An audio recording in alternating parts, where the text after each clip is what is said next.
सुन लो मेरी बात को, हम आपके विरोधी नहीं है, ना हम आपका विरोध कर सकते हैं, हम विरोधी नहीं है। हम संतों के, हम भक्तों के, अपने श्रद्धालुओं के, अपने जिले के, अपने देश के व्यक्तियों के शुभ चिंतक हैं। हम डीपीआर की सुनते सुनते हमारा बुढ़ापा आया। अच्छा, हमारा बुढ़ापा आया नहीं आया? तो डीपीआर की सुनते सुनते बुढ़ापा आएगा। डीपीआर अभी तक कंप्लीट नहीं हो पाया। पहली बात, जब हमने पहला आंदोलन किया, उससे पहले हमारे फौजी भाई और हमारी पत्रकार बंधु सभी आंदोलन कर रहे थे। जब हमने पहली बार आंदोलन किया था सबने मिलके, तो कलेक्टर, माननीय कलेक्टर महोदय के पास आवेदन दिया। उन्होंने कहा कि डीपीआर हमारा कंप्लीट हो चुका है, डीपीआर में 6 महीने का समय दीजिए, इतना समय दीजिए, उसके बीच में आपका कार्य चालू हो जाए। तो उसके बीच में भी हमने बात को संतुष्टिजनक जवाब मान के हमने संतुष्टि कर ली कि चलो भैया बोलो। उसके बाद दोबारा आंदोलन हुआ, क्योंकि वहां सुनवाई नहीं हुई। जब सुनवाई नहीं हुई तो हम तुम्हारे आगे आने पड़ा, जो आगे तब आए तुम्हारा, तब तक हमारे बहुत से भक्तों की, बहुत से हमारे जनमानस की मृत्यु हो चुकी, जनहानि हो चुकी। ताकि अगर आपका डीपीआर अभी तक कंप्लीट नहीं होता है, डीपीआर आगे चल के पता नहीं कब तक डीपीआर होगा, तब तक हमारे बहुत से वक्त फिर खत्म हो जाएगा। 3000 आदमी जिम्मेदार कौन रहेगा? 3 साल में एक परिवार के 6 सदस्य खत्म हो रहे हैं। हाल ही में आज रात्रि में एक एक्सीडेंट हुआ है, और बिजलौरा के, मेहगांव के, बिजलौरा के और बड़ोई के बीच में एक्सीडेंट हुआ। उस एक्सीडेंट की जिम्मेदार कौन है? आप, हम या शासन? बताइए आप। जब तक डीपीआर बनेगा तब तक 10, 20, 50, 100, 1000 व्यक्ति हमारे खत्म हो जाए। जो हमारी जनहानि हो रही है उसके जिम्मेदार कौन है? जब आपको जरूरत लगती है तो आप भक्तों के घर में जाते हैं।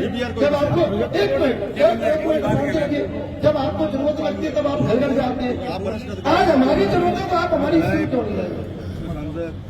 आपकी जरूरत है तो आप द्वार जा रहे हो, हाथ जोड़ रहे हो, पैर छू रहे हो।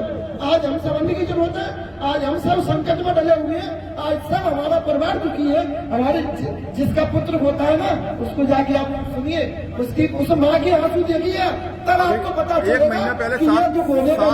महीना पहले 7 लोगों की मृत्यु हुई थी भिंड में। रोड से निकले होंगे देख के। अच्छा, अभी आप कहाँ से आए? भैया ग्वालियर से आए। एक सफेद कलर की, व्हाइट कलर की गाड़ी डली होगी रोड से किनारे, के बीच में डली होगी।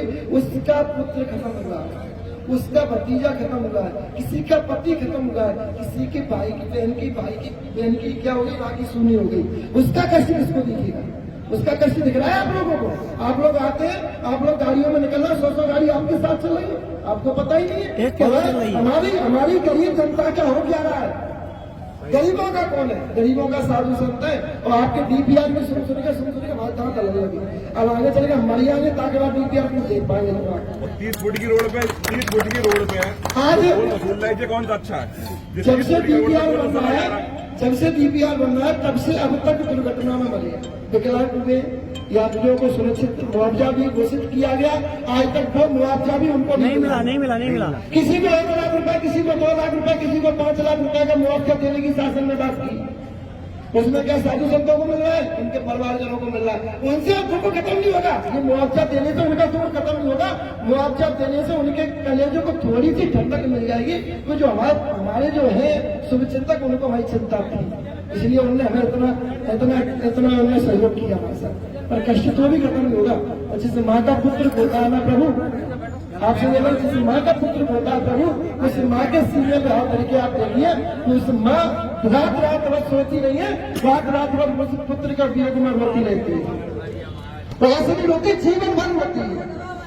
अब आप हर बार हमें डीपीआर का एक बहाना देके, आप हमें विरोध कर देते, तो हम इतने सीधे साधे तो होते ही है, सुविधित हो जाएंगे।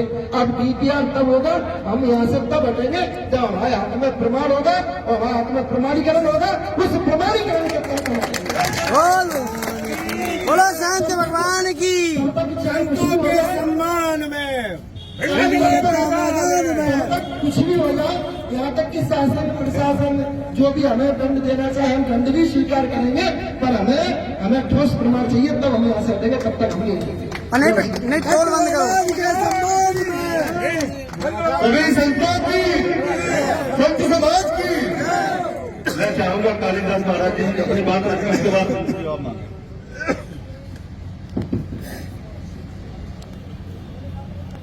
ये तो आप समझ ही चुके सब। पूरी हमारी भाषा हकीकत है और आप हमारे हृदय के टुकड़े समझते तो हमारे संत भगवान आज इस स्थिति में नहीं आते थे, जो कि 9 संत आज होकर के महाराज खड़े हुए हैं।